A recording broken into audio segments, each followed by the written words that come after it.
All right, good afternoon and welcome to the Transitions, Shifting Across a Cultural Landscape. This symposium culminates the end of Design Diversity Week 2009, an initiative started by the Society of Multicultural Architects and Designers and co-sponsored with the National Organization of Minority Architects and Alpha Phi Alpha Fraternity Incorporated. SMAD is a student group that was started in 2003 to bring an awareness of multicultural issues and contributions to the field of architecture and design, as well as provide a support network for underrepresented students in Syracuse architecture. This year, we are collaborating with the National Organization of Minority Architects, the professional organization that caters to building the careers of ethnic minorities. We are also co-sponsoring with Alpha Phi Alpha Fraternity Incorporated. One cannot discuss the issues of multiculturalism in the field without mentioning this organization, as many of its members, including Cornel West and Whitney M. Young Jr., have been major critics of the field's recognition and nurturing of the minority architect. Their founder, Vertner Woodson Tandy, a Cornell graduate, was also the first licensed African-American architect in New York State. We three combine today to critically examine the current state of the architectural discipline. Today's discussion builds upon the issues that the design field has been facing for many years. Looking at the current statistics of cultural representation in the field of architecture yields shocking results. As of 2005 report to the American Institute of Architects Diversity Committee, 80% of the architects in the United States classified as Caucasian, 5% as Black, 5% as Asian, and 5% as Hispanic. Taking these same statistics for professionals and looking at the numbers for those with registered licenses, the number for Hispanic is still 5%, while the number for Blacks drops down to under 1%. A report this year by NCARB, the accreditation board for the field, also stated that due to the current shifts in the United States population, past information for Hispanics and Latino practitioners cannot be counted as valid. Another disconnect in the field occurs with the underrepresentation of genders. Despite being 60% of the people in architecture schools, women still barely account for 20% of the professional field. Similar to ethnic minorities, less than 50% of those with architecture degrees are seeking licensure in the field. Looking at the world population, in the next half century, 90% of the global community will be comprised of citizens of color, which is slowly appearing in the new demographics of architecture schools. This should undoubtedly mean that there will be more underrepresented groups pursuing careers in design fields. How will the field adapt its current status and mode of operation to accommodate a new demographic of peoples? What will this mean for the next generation of architects? Looking at a field that since the beginning of time has been centered in the Western world and perceived as the white man's profession, what path must we take to ensure that the next generation of architects is reflective and representative of the world in which they build? Despite past struggles, how will underrepresented and marginalized minorities begin to make strides and create an identity for themselves in a field in which they are often a side thought? In 1968, Whitney M. Young Jr. stood before the AIA and made a call for an examination of these very issues. Now, 40 years later, we are still having similar discussions within this discourse. The time has finally come, as this generation moves forward for us as a professional field, practitioners, academics, and students, to take an active role in its transformation. It was expressed that it was imperative for the field of architecture to become more self-critical and inclusive, or see themselves failing to relate to their society. Mr. Young said it best when he said, "What's at stake then is your country, your profession, and you as a decent civilized being." My freshman year, a professor asked us, what is architecture and what do we as architects do? As students, we sat and tried to find the most intelligent and savvy answer to all be informed we were wrong. The professor told us, the goal of architecture is to change the world. Today, Transitions asks you to engage and try to help create a new solution as we progress this shifting cultural landscape.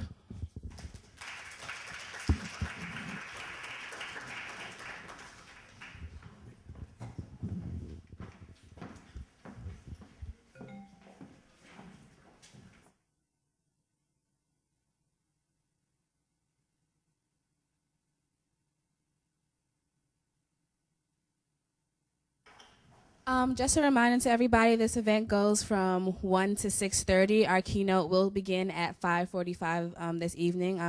I'm sure there have been some miscommunications about that. Thank you. Our first panel discussion will address the built environment of today through praxis versus practice, essentially theory versus practice. Our question to the panelists: how does the discipline of architecture engage the notion of culture and race in the 21st century? If the glossy architectural magazines we flip through highlight for us the trendsetters, the hot issues, the new materials, and the new attitudes, what are they saying about practice in this century?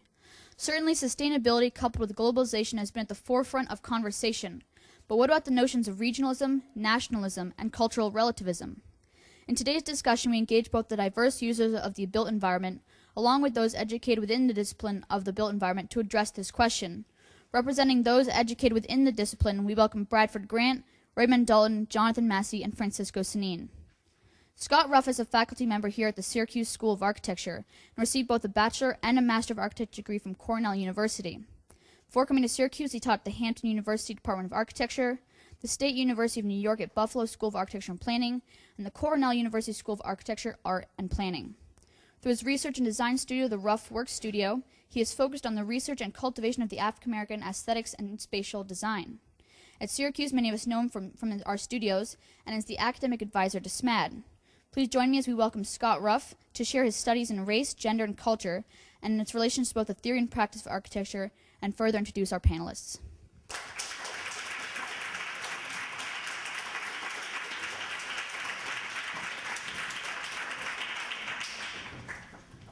Good afternoon.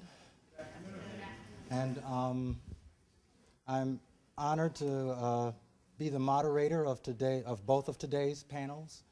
And I'm not going to so much discuss my ideas on race, gender, and identity in architecture, but more so try to frame and position a discussion amongst our panelists on a discussion of race, gender, identity within the practice of architecture, within the disciplines of the built environment themselves.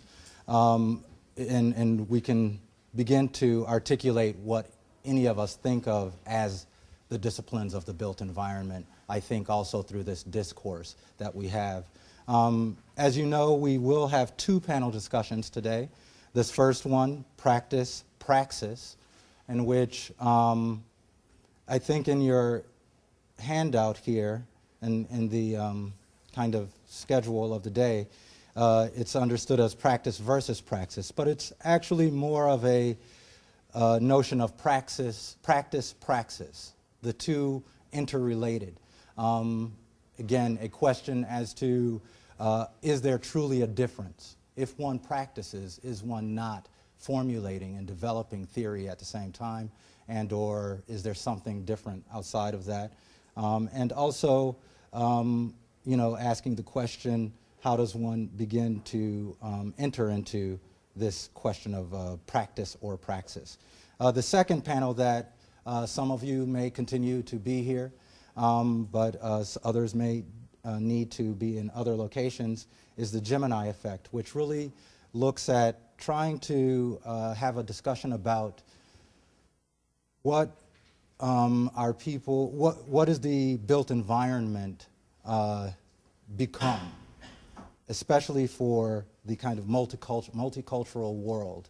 How is it that people who are underrepresented, necessarily considered within the actions of making the built environment, how are people in other countries considered within, you know, this kind of framework of, you know, the making of architecture, and who is doing that work? How does globalization play out within that process of, you know, the development of a world architecture, of regional architectures, and things of that nature? And so, again, somehow I think there may be some level of cross-fertilization in both of the panel discussions, but again, trying to keep them somewhat focused on their original topics. At this time, I would like for us to begin introducing the panelists, and I will give an extremely brief introduction, their name and their position as to where they're coming from. And then the panelists will come to the podium to discuss a little bit more of their idea, or at least of themselves, and how they understand themselves in relationship to this notion of practice-praxis, and also how they might enter into this discussion of practice-praxis. The first panelist is Dr. Raymond Dalton, and currently Dr. Dalton, and let me get my notes straight here. Yes, currently Dr. Dalton is the special assistant to the provost for undergraduate affairs at Cornell University. And Dr. Dalton has been asked here because of his doctoral work, his dissertation work, entitled Admissions Retention of African Americans in Architecture, a National Survey, in which he conducted a study of all of the architecture schools and the profession at some level as well, to really bring to bear numbers, statistics, and concrete knowledge about some of the issues that are present within this situation of practice-praxis, and also cultural diversity in architecture. Without saying too much more, I would like for us to welcome Dr. Raymond Dalton.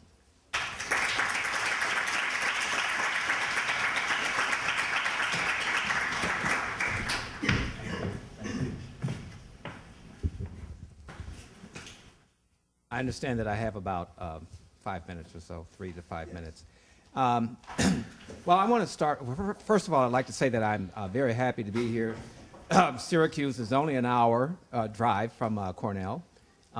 It was a wet drive this morning, but I'm glad I made it safely here. I want to share with you the experience that I would call my marriage to architecture. Now, I'm not an architect, I'm an artist and an educator, art educator, administrator. I actually began my love affair with architecture in Chicago, where I'm from, at the University of Illinois at Chicago. There, I was the assistant dean for the College of Architecture, Art, and Planning. My role was to deal with the admissions of students to all of the programs in the college, of course, including architecture, and to keep up with the students' progress up until the point they graduated. It was very interesting work, which I did for about 10 years. During that time, I began to realize that in the architecture program, we had very, very few minority students. But you have to realize this was back in the 70s. I was concerned when I found that as far as licensed architects, and still today we are saying the same figure, that there was less than 1% of all those licensed architects who were in fact African American. And I just wondered what was causing that. Was it disinterest on the part of the population itself? Or was it something to do with the education, some of the choices that were being made? So I left the university in the early 80s and went to Purdue University, where I worked on my doctoral work in the area of architectural education under the umbrella of art education, because as I said, I'm an artist. But I chose to look specifically at what was going on in terms of the preparation of students for the field of architecture, and to look even closer at what was going on in terms of the inclusion of people of color in that education. So as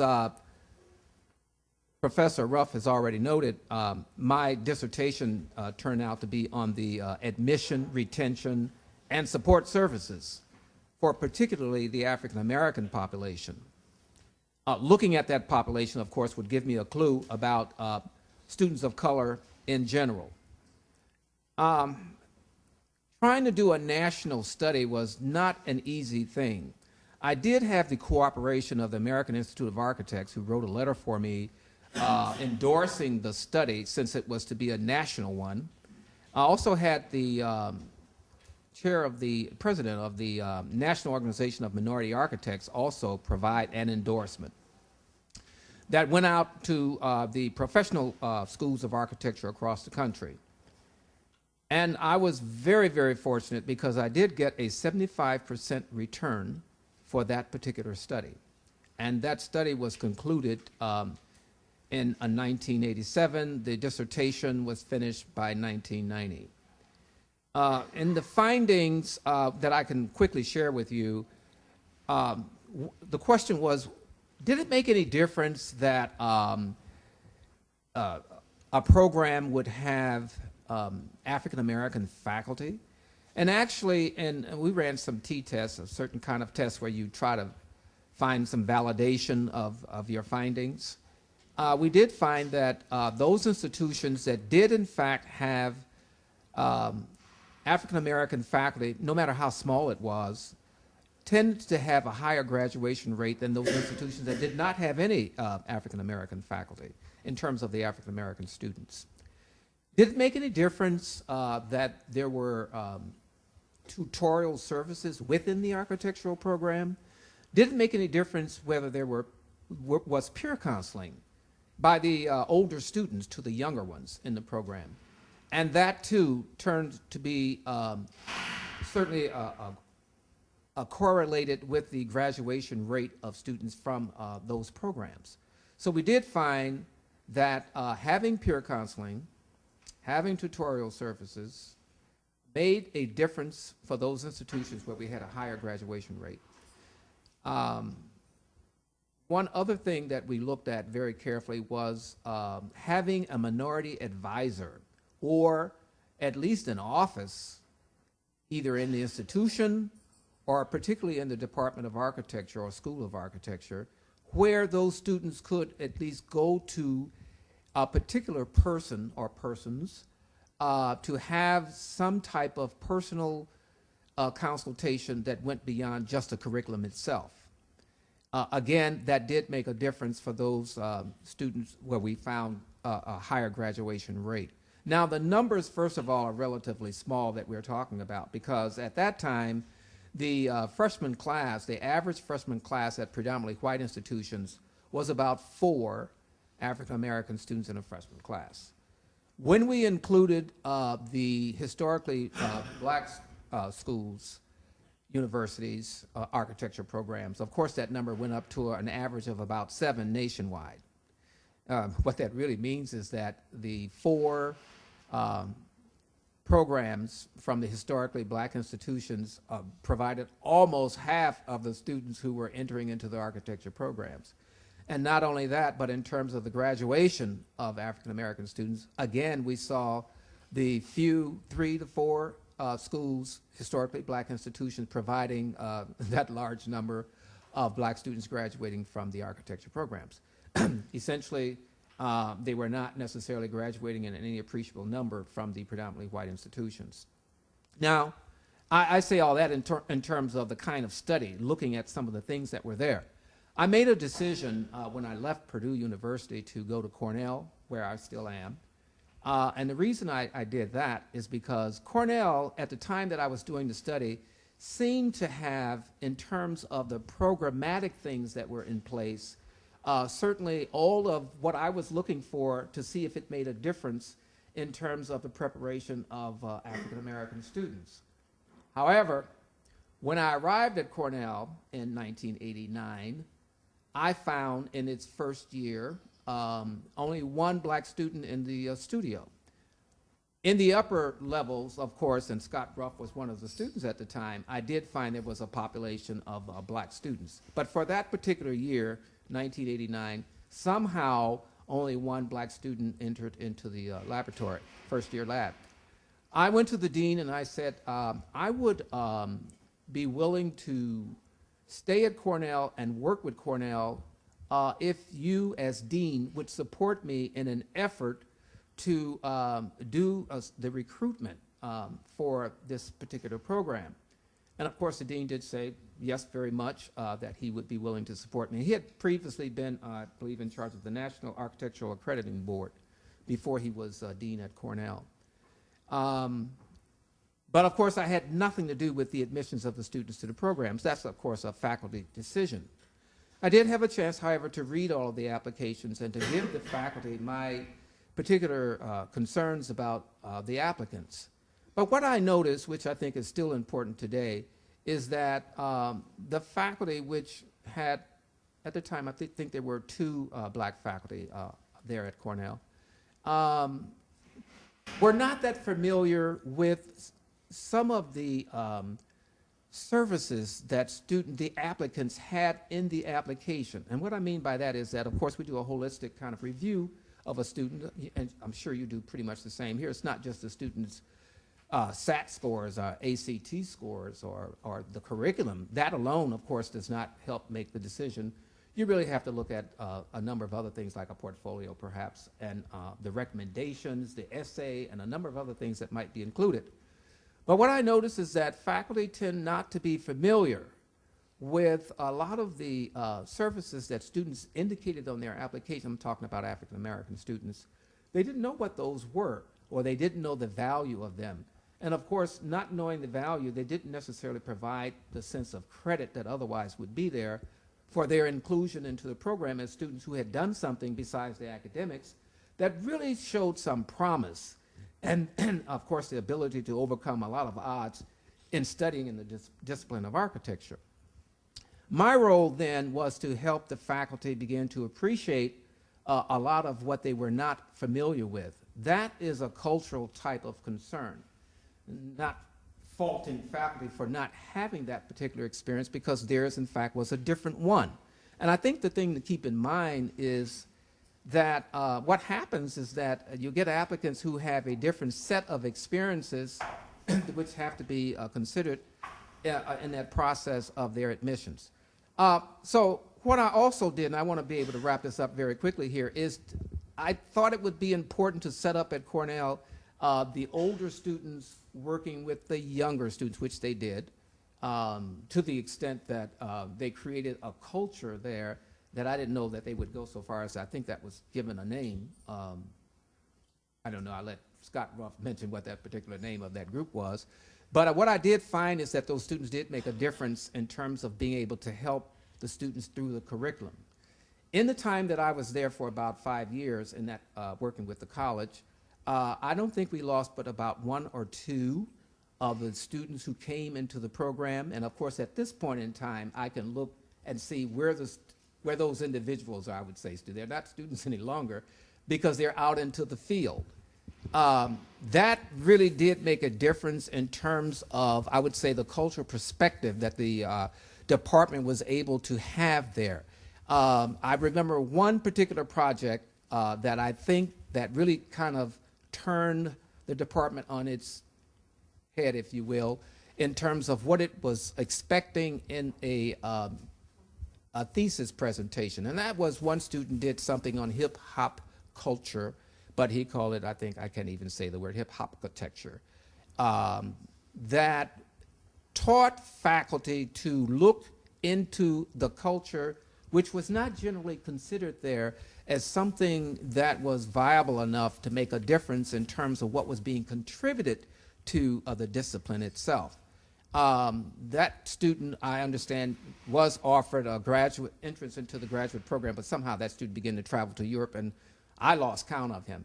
Since that time, I left the department, went to another administrative position in the university, executive director for minority affairs for the entire campus, where I stayed for about 15 years. And now in this last position, which Scott just mentioned, I still work with the undergraduate population at Cornell in terms of the services, the what we call the recruitment, the retention, and the quality of the students' experience while they're at the university. And that's all I'll say right now, because I guess in question and answer, I can be much more specific about some of the things that you might have in mind. Okay, thank you.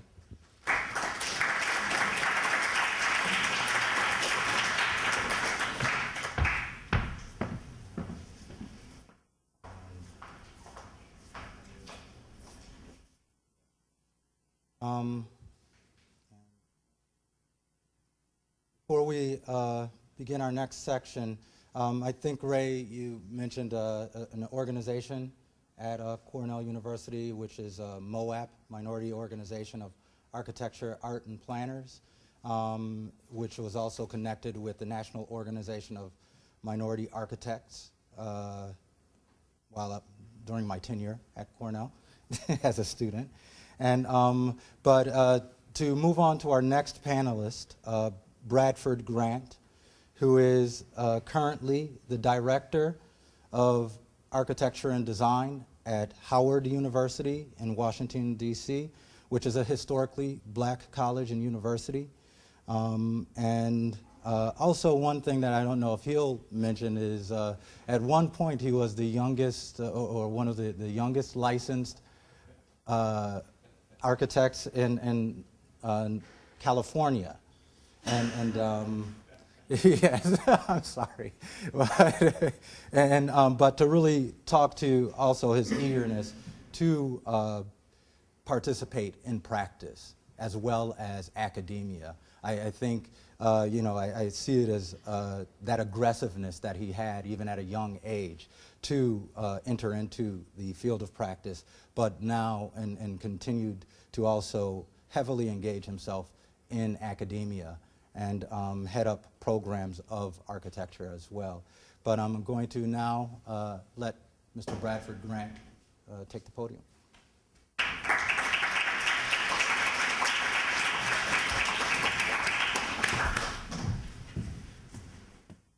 Thank you, Scott.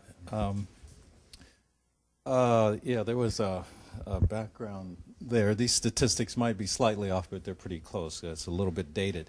Thank you for inviting me. I'm pleased to be here at Syracuse. This is my first time here at Syracuse. I was telling some of you I'm very impressed as I took the tour. Very impressive. So thank you for inviting me. I'm just going to take a few minutes. Scott reminded me of a story. I was bragging about being the youngest, one of the youngest. Actually, I was the third youngest. and the youngest was my boss. This is just a little side story. I was in San Francisco and recently out of college, had my first really big gig working for Gerald McHugh, who at that time was the dean of the Graduate School of Design at Harvard, who in fact was the youngest licensed architect in California. And there's a whole wonderful story of how he gained his licensure, in his early 20s in California. So I had to make sure to try to beat that. I didn't, but I sure gave it a good try. But that story does remind me of kind of the theme that brought me into tracking and working with this directory of African American architects, and that is what I would title visibility, especially the visibility of African American architects.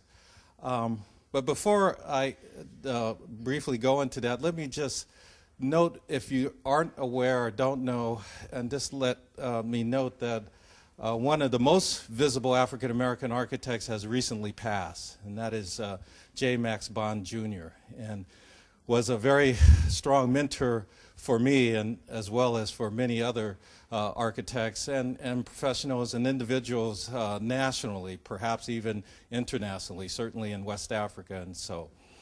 And this idea of visibility really struck me hard with the passing of Max Bond. Those of you who may not know of him, he was an architect practicing predominantly out of New York City, but again had a national practice and an international following and practice. Phenomenal architect. And for those of you who may not know him, it really goes back to, or harkens back to, the story of visibility, or in this case, invisibility. When I was in school, like many of you, I was just struck by the invisibility of African American architects, and tried to do, even as a student, to try to develop and track and identify who in this country was of color doing significant works of architecture. And upon graduating, I did the typical task of sending out my resume and so on, trying to receive a job. And I decided to try to send a resume to every African-American architect, certainly every African-American architect that had a firm. And this was many years ago, to seek a job from that firm, or at least seek some kind of acknowledgement from them. J. Max Bond was one of the few that returned a letter stating his interest in meeting me and perhaps interviewing me and so on. Now, I'm in San Francisco. Max Bond is in New York, so it made it difficult for me to make that venture there. But it was really powerful for me to get that communication. There were one or two other African-American architects that indeed did the same thing. The majority of the architects did not respond to my inquiries for an interview and jobs, but it was really significant that I did receive that acknowledgement, and really probably, as I think back, set me in my way of, well, let me try to get a better handle, let me try to make visible this idea, certainly of architects of color, and especially of African-American architects. And once I got into practice, and certainly once I got into education, I set that in motion with my colleague Dennis Mann, and I started the Directory of African-American Architects. Now, what we found very interestingly in this search is that there were so few African-American architects that it made our surveying very easy. We literally could go to each and every African-American architect in the country and talk to them and identify them and so on and so forth, which we found that was not the case in any other, or I should say, many other professions.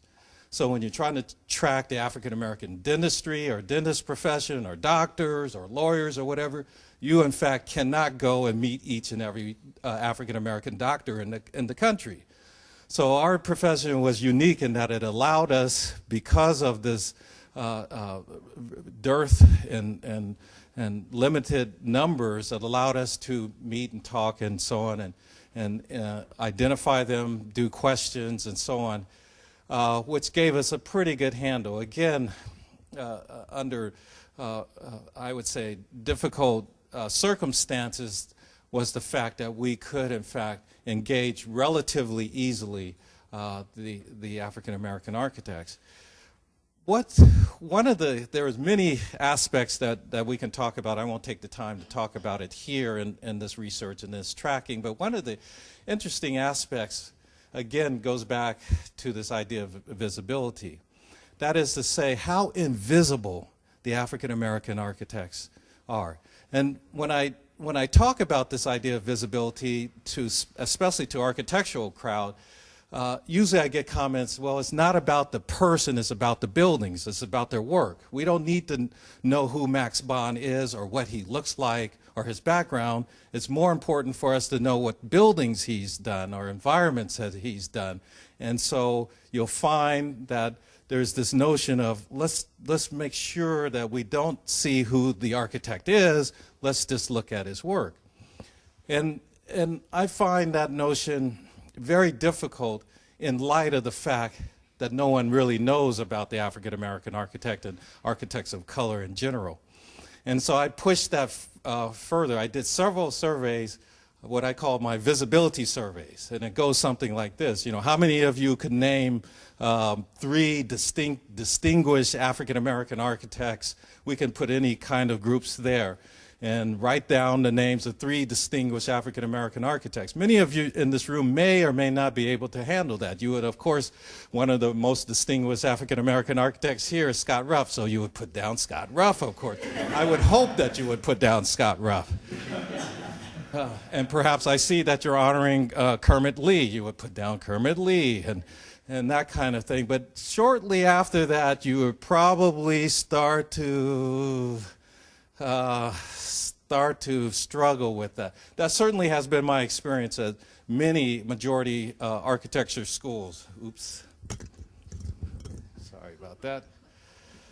Certainly my experience at many architecture programs at school. I just recently did this survey or this kind of poll at a very large and distinguished architectural firm in Boston. I was asked to talk to this firm about some diversity issues and some other issues there, and I decided to do that. Assembled in this large, I won't name the firm, but a large, very prominent firm in Boston, about 100 of their staff and professionals there, and did the same things. I said, look, you're in Boston, so there's a few that you probably would automatically know just by your location, David Lee in Boston and some of the others. But aside from those, can you name 3 African-American architects? You guys are in the field, you probably associated, you read the publications, you're masters at this craft.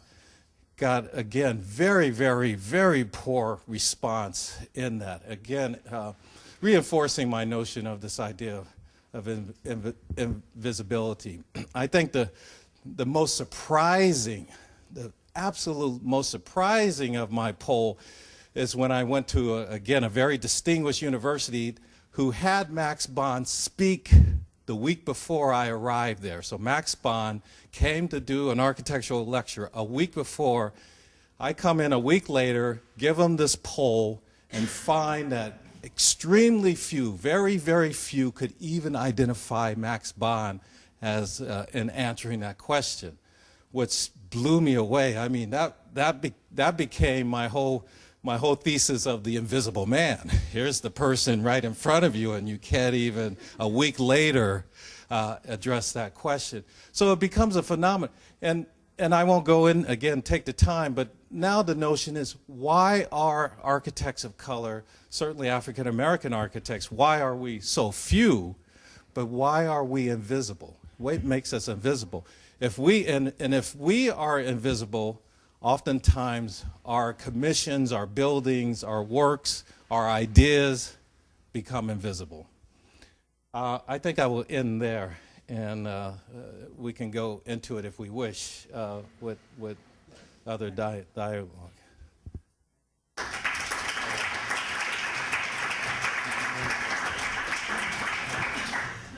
And as we continue with the kind of unfolding of what this panel discussion is about, and the types of questions that you might bring to the panelists themselves, you know, the last 2 panelists of African American background, you know, very focused upon this discussion of African American. And as I sit in the audience, I start to say, oh, well, I'm sure many people are saying, well, gee, okay, this is a black thing. You know, and so exactly, you know, where do I find myself within this discussion? And similar to the civil rights movement, in which it began within the African American community, and but its results had an impact far beyond. It has an international impact. It has a humanist impact upon our planet, upon our state of being. And so, although many of the statements that you are listening to at this time and coming up seem to be very personalized, the personal is public, if I do borrow a kind of phrase from feminist discourse, that the personal is also social, that it is something that is collective. And so each of the panelists are bringing together unique perspectives as to their own experiences and engagement of negotiating the multicultural kind of terrain. Our next speaker is Francisco Sanin, who many of you might know as a professor of architecture here at Syracuse University. He has recently been abroad for a while, 5 years? 6. For 6 years, heading up our, administrating our Florence program very well, and also in Korea, and I'll have him explain more about himself, but Francisco Sanin.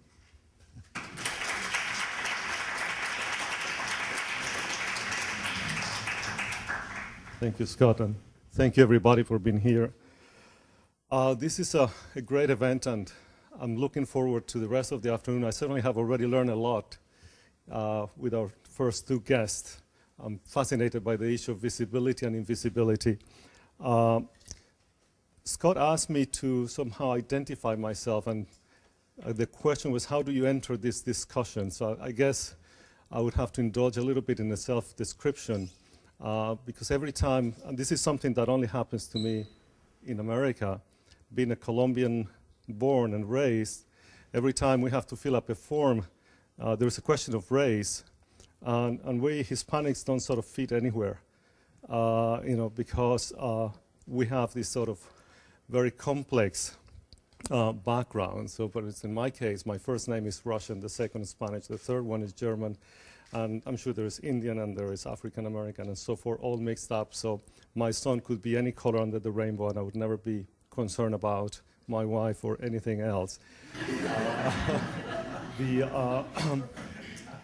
And I let it down because I don't pretend to speak to the same issues that our first two speakers. Perhaps I come in from a slightly different perspective, perhaps trying to frame it in a less personal manner, although sort of personal introduction is important, since I think particularly Scott asked me to talk a little bit about my own experience being a Colombian, teaching in American university, living in Italy, working in Korea, has proven to be quite a trip where, again, issues of identity, of cultural values, of very basic systems of communication become important, about understanding what we normally refer as the other. But in most cases, it's unclear where I'm the other or they are the other. And in that sort of negotiation, your practice, it's a question that often is asked to me personally, and how do you, for instance, design a Buddhist monastery in Korea when you're not Buddhist, you're Korean, and you don't speak the language?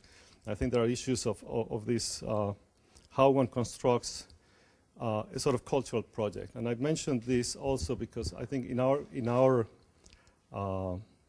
part of the world, in Latin America, there's always been a crisis of cultural legitimacy that has been part of what has kept most intellectuals alive, from Garcia Marquez to any writer, any painter, any intellectual that you can think of has had to struggle with this idea. And then this again connects to the idea of praxis, which is a much more general concept of, I guess, has to revert to sort of Marxist theory, where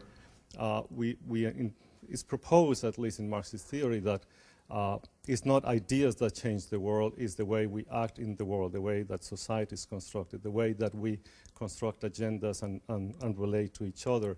And in that sense, it becomes an interesting issue, how this issue of cultural legitimacy in a complex, globalized world begins to emerge.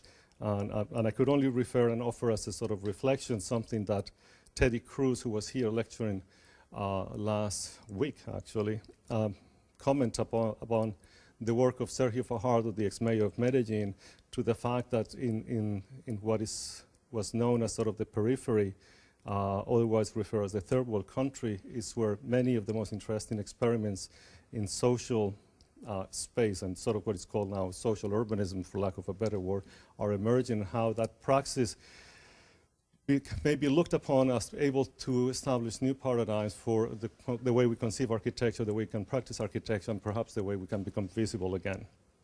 I will leave it at that. Thank you.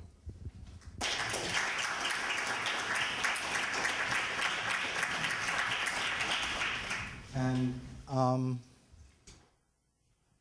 our fourth panelist on this session is someone that we all love dearly, Professor John, as the undergraduate chair of our program here at Syracuse University, Professor Jonathan Massey, who has been chair now for 2 years. This is the middle of the second year of being the undergraduate chair. And in many ways, I like to think of it almost more as director. I like the term, in some way adding some level of direction.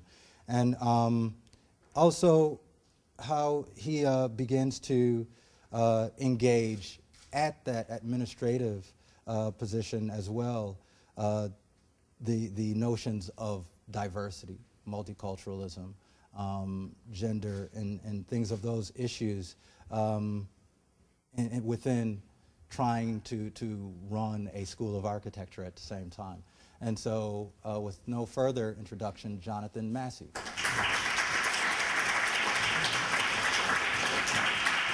Thank you, Scott. I prefer not to use the term director because I don't have that kind of power. But, and I'm not sure I have the expertise to be a good director. But as chair, I certainly try to move from my base of expertise in architectural history toward playing a positive role in the forward momentum of the school. And what I wanted to talk to you guys about today is just to maybe, in response to some of the questions that the students have put on the table about praxis and practice, to talk a little bit about this goal of architecture being to change the world, as Taya put it. Because in my experience, and this is something I try to incorporate into my teaching as well as into my research, looking for critical, culturally informed praxis. One of the goals, I think, of the students in this group and of our conversation today, looking for critical, culturally informed praxis leads us to see architecture in new ways, and I think maybe to think about how we practice architecture in new ways. And if there's one key theme that I feel like I've picked up on, it's that architecture doesn't contribute to change primarily through form. At least from what I know from the historical record, from the ways I've learned to see architecture, agency is much more diffuse than that. Form alone can't do it. And so when I look in my teaching for ways to inform what I know about class, race, gender, and sexuality, when I look for ways that knowledge can inform how I look at and teach the historical record of especially American architecture, my particular focus, I draw on resources like Gail Dubrow's book, Cento at 6th and Main, that reconstructed the history of the Japanese American community in Seattle that was disrupted by internment during World War II. And what you find is that there was not a whole lot in the way of Japanese American buildings in Seattle in the 1930s and 40s, but there was a crucial network of institutions like baths and businesses and residential buildings, and there was a cultural geography that was specifically Japanese American, even though we might not recognize it if we looked for a Japanese American architecture in that complex. And two of our thesis students, Taya and her classmate Joel Patterson, are conducting this kind of research right now in looking at African American neighborhoods in 4 American cities for cues to spatial practices and patterns that may not yet be reflected in built form, but that nonetheless constitute a social architecture, if you will, that it comes out of African American social practices and culture. And Gail Dubrow has done that for Japanese Americans in the Pacific Northwest. I draw on Coleman Jordan's research, one of Craig Wilkins' colleagues at University of Michigan, for his studies of the slave forts on the coast of Ghana and what their extremely oppressive architecture can tell us about the history of Europe, Africa, and the Americas, and about how architecture participated in the formation of a modern world that's marked by cosmopolitan mixing of cultures and races, but also by stark patterns of segregation and inequality. I draw on John Michael Vlack's book, Back of the Big House, The Architecture of Plantation Slavery, so that I'm not just teaching Monticello, I'm also teaching the outbuildings and the landscape of production and consumption and hierarchy that informed Monticello and the big houses that we're used to studying in architectural history, but also understand that that's just one little component of the broader architecture of the plantation society, or the work that John Michael Black again and others have done on the shotgun house in the Caribbean as a syncretic architecture produced by West Africans, indigenous peoples of the Caribbean, and French colonists mixing in New Orleans and its region, and also on the work of people like Del Upton, whose book Ethnic Groups That Built America was an early contribution to thinking more systematically about the different architectural traditions that we might overlook in the kind of big narratives of American architectural history. In my own, so I think often what we have to do is to recognize other kinds of architecture that we may not at first recognize as such. And I just thought I would wrap things up here by talking a little bit about an essay I wrote last year that's coming out in a book edited by Hansi Better-Barazza, whom some of you know, who's Scott introduced me to and SMAD introduced me to a couple of years ago. She's become a great colleague and has helped me advance my own thinking and research along these lines. So for her book, I wrote an essay called 5 Ways to Change the World, a rather self-undermining, grandiose title. That's a pretty idiosyncratic and personal list of ways that I think people who care about architecture and know about architecture can think about pursuing social change. And I grouped them into 5 categories. The first one was vote. vote. Because a huge proportion of our built environment is shaped by direct federal spending and state spending and municipal spending. So who's in office matters.